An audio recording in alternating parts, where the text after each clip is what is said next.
Hi everybody, my name is Jim with Full Moon Adventure Club, and today we're going to be doing part 2 of our 529T window module install on this 2002 Jeep Grand Cherokee.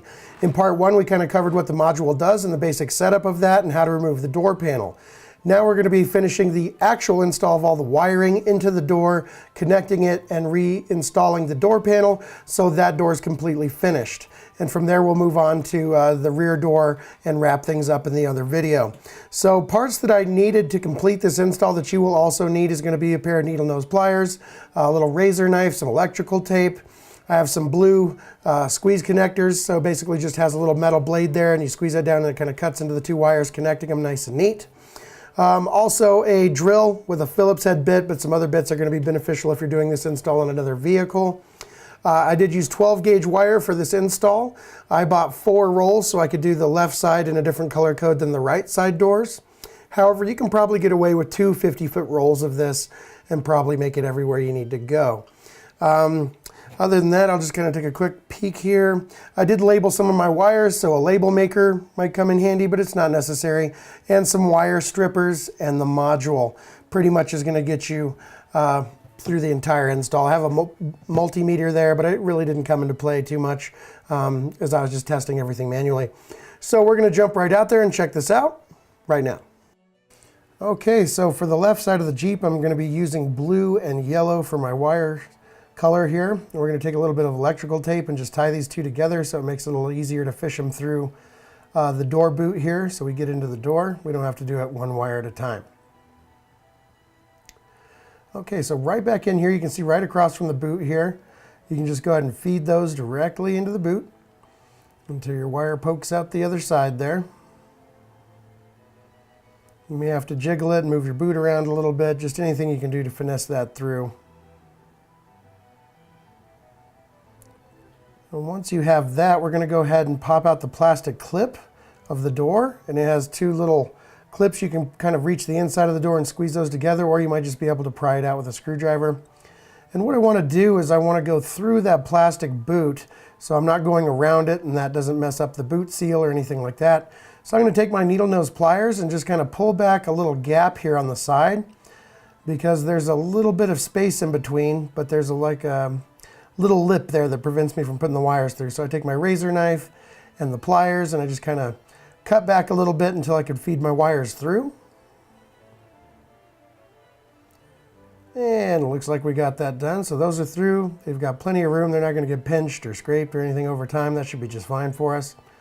And now we can feed that wire into the door. So once we have that fed into the door, we're going to pull our access wire out once we get a hold of it there with our hands. We have to fish around just a little bit. And right here, it's important. Inside the door there's a window track. It's just basically a piece of metal that comes straight down, and you want the wire to be on your side of that track so it doesn't interfere with the window. I missed that here. I actually ran it on the inside, but I'll fix that here in a little bit and you'll see what I'm talking about.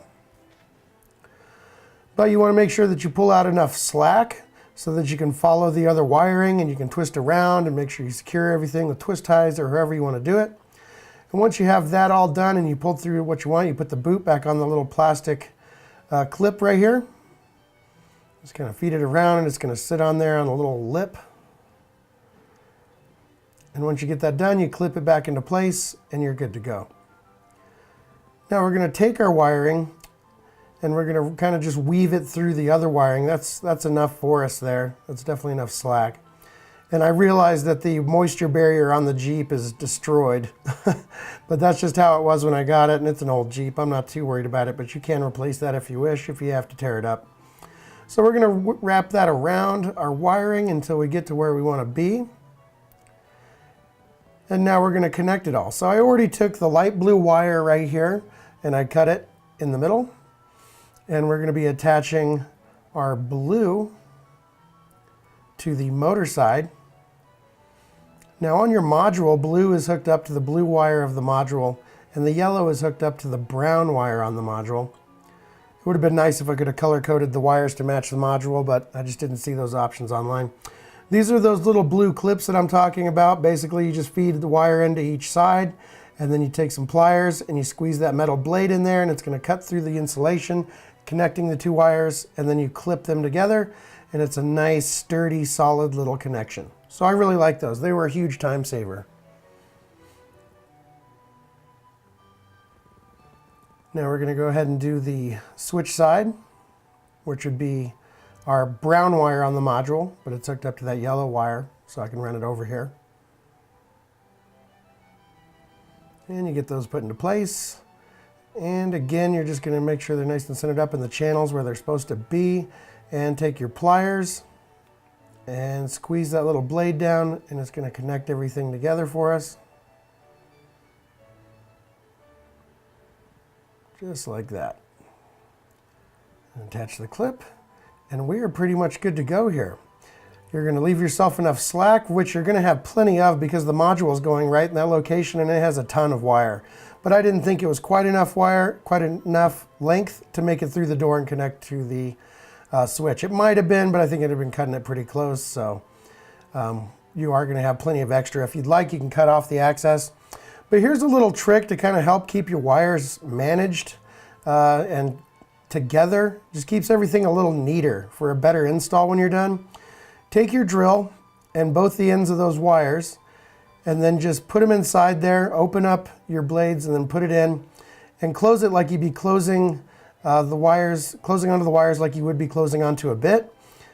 And that's going to tighten down on the wires. Then you can use your drill to twist up your wires just like that. It's a really neat little trick, and it keeps everything looking so much better during your install.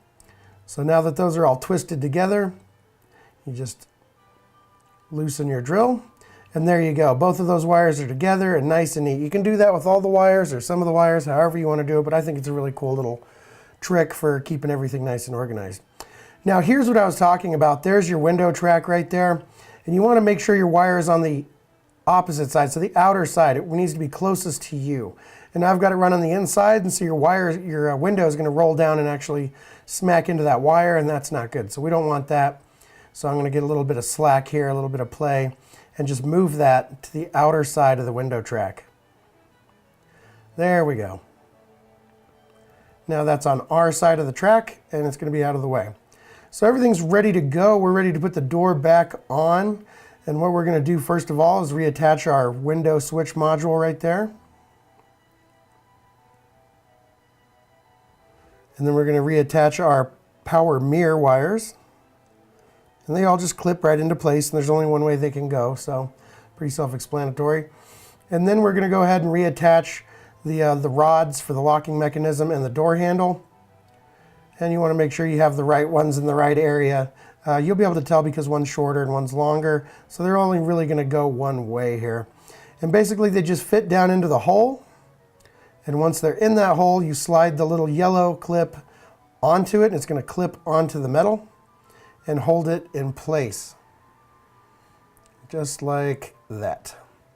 So now that those are both connected, you're going to put the door into place, starting with the top half there, kind of right against the window. And then we're going to line up all of our little plastic clips. Make sure everything's kind of in the general right direction. And then you can just start kind of tapping these in. And if they're lined up, they will snap into place. Just want to be careful. If you can, look in the side. But it looks like we're all snapping together pretty good here. You may have to replace those clips if they were damaged. And they're fairly inexpensive. You can get them at any automotive store. But that's it. So the door's back into place. Now we're going to put the screws back in, all the 3 Phillips screws, and we are done with that door. Well, there you go. I hope that helped you out. That's the install for the front door. In the next video, we will be doing the rear door. So I show you how to remove all the trim in there and get the wiring run into that rear door, and also show you the color coding, the wire that you need to tie into, at least on this Jeep, in that next video. Then the 4th video is just going to be kind of wrapping it up and going over how I ran the wiring underneath the dash and a couple of other little tips and tricks along the way, and then we'll do the reveal and show how everything was really finished out. If this helped you, please like, share, subscribe. That's really going to help us out in keeping this video going and keeping these videos coming to you guys. And I will put links in the first video and the next video right after I'm done talking here. So my name's Jim with Full Moon Adventure Club, and as always, thanks so much for watching, and happy camping.